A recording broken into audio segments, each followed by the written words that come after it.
Good morning everybody, this is Stephen Pugh of the Home Bible College. It's July the 14th and we're looking at Romans chapter 15.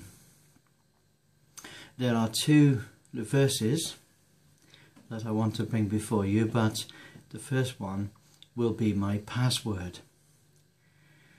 The first one says, "We then that are strong ought to bear the infirmities of the weak."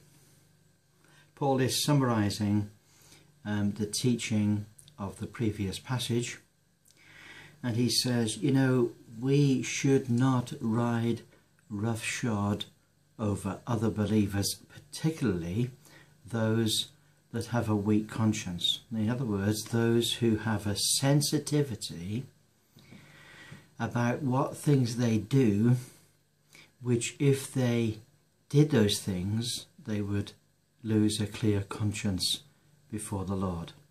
He says, "We that are strong ought to bear the infirmities of the weak and not please ourselves." Now there we are. What a wonderful thing. We are to be kind. We are to be understanding. And we are to bear the infirmities of the weak. We are not to please ourselves. It has become a sort of a very common thing which is expressed very often every day on the internet. A sort of a bullish attitude that I believe what I believe and everybody else will just have to get used to it. That's not biblical. That's not Christ-like. The Christ-like attitude, Paul says of him, he says, even Christ did not please himself. What do you think of that? Christ himself didn't please himself. And the other phrase is in verse 7. He says, "Wherefore receive one another, as Christ also received us to the glory of God." We are not to condemn one another. We are not to ride over one another. We are not to be judgmental of one another. In fact, we are to be so sensitive to one another that we do not hurt the conscience of our fellow believers.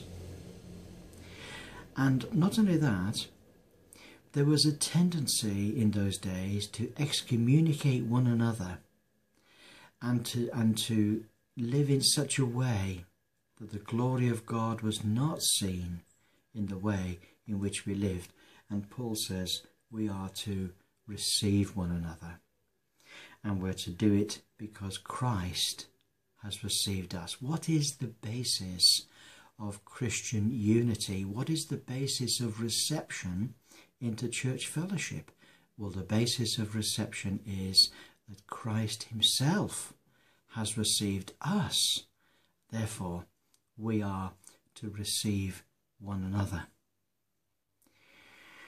Now there's some wonderful and some beautiful thoughts there. I'll leave those with you for the day and look forward to talking to you again tomorrow. Bye for now.